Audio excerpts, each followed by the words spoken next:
Welcome back to 5 Minutes in the Word. Today we're going to be in Galatians chapter 5, starting there in verse 19. And today we're going to talk about the works of the flesh. Now, before we get into this list, I want us to kind of make something really clear. You know, there's a lot of people, when they look at the Bible, they think of the Bible being a list of do's and don'ts. And there are things in the Bible we're told not to do, and there are things in the Bible we're told that we're supposed to do. But the Bible is more than just a listing of do's and don'ts. When you look in the Bible, you see God, you see His nature, you see our need for Him, our reliance upon Him. You see His plan for salvation. You see all of these things. So, yeah, there are things we're not to do. There are things that we are supposed to do. But then there's God, and He is necessary always for our salvation. We need Him. And really, we don't have time for it in this video, but there are just so many more things that we need to consider in regard to being spiritually right before God. It's more than just keeping a list. And so we need to kind of let that sink in. So looking at today in the works of the flesh, starting in verse 19, we are going to look at some things that we are not to partake in. And these are things that we need to make sure that are free from our life, that are not part of our life. He starts off, it says, now the works of the flesh are evident. And I think this is something that we can see very clearly in our life, you know, all the evil that is around us. Maybe this is something that was part of our former life. Maybe it's something that we're tempted with now. But it says the works of the flesh are evident. And it starts off here by talking about sexual morality, impurity, and sensuality. And I'm going to lump those three right there together, even though there are some differences here between these words and meanings. But we see sexual morality being something that is plaguing our world, that is all around us. The impurities, the sensualities, and the things. And that seems to be hyper-focused in our society today. And really, in not just in an American context, but really in the entire world, it's becoming hyper-sensualized. And something that we need to make sure as Christians that we're staying away from, that these are not part of our life. Definitely, you know, if it was part of our life, we've repented, we've moved past that, we've been cleansed of that, but we cannot have that part of our life anymore. Now, what's interesting is within this list, it goes on from the sexual immorality and the impurity and sensuality.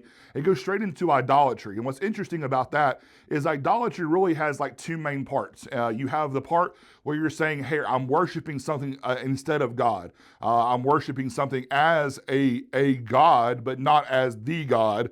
But then within that, within the biblical context, many of the idolatrous worships that we're partaking in were involved with different sexual acts and different sexual, things that were going on within those religions. And so what you have here is that you start out here in this listing of the works of the flesh. You deal with all these different sexual things that are going on in various different ways. But then you tie that right into idolatry. Understanding this, that nothing is to get in the way of you and your God. That includes idols. That includes false worship. That's going to include even your own desires. Now, he moves on from this, from idolatry, going into sorcery, enmity, strife, and jealousy. And we're just kind of following the line here. But you notice that these kind of things are not to be part of our life, that we're not to be like the world who partake in so many of these evil and wicked and destructive things. We're not to be people that are causing enmity, that are causing strife, that are being jealous. We are to be like God, and that's the difference here. These works of the flesh, they're not like the Spirit. And we're going to get into that in a later video, but these things are not spiritually minded. These things are not helpful to the Spirit. Fits of anger, rivalries, dissensions, divisions. That's not the way that a Christian is to live. That's not the way the Christian is to be. And that's something that we need to check. We need to check, our anger. We need to check our, how we are, acting amongst other people. Are we being divisive? Are we being, partaking in all kinds of, evil things like envy or drunkenness, orgies, and anything like this? That these things are not to be part of our lives. He says here at the ending of verse 21, he says, I warn you, as I warned you before, that those who do such things will not inherit the kingdom of God. And that's really the whole thing that we wanted to pull out of this. The Bible's not just a listing of do's and don'ts, but he's being very clear here that these things here, that if we're partaking of these things, we will not inherit the kingdom of God. And that's going to lead us to eternal condemnation. And I don't want that for you. I don't want that for me. I don't want that for anybody. And so let us look into the world.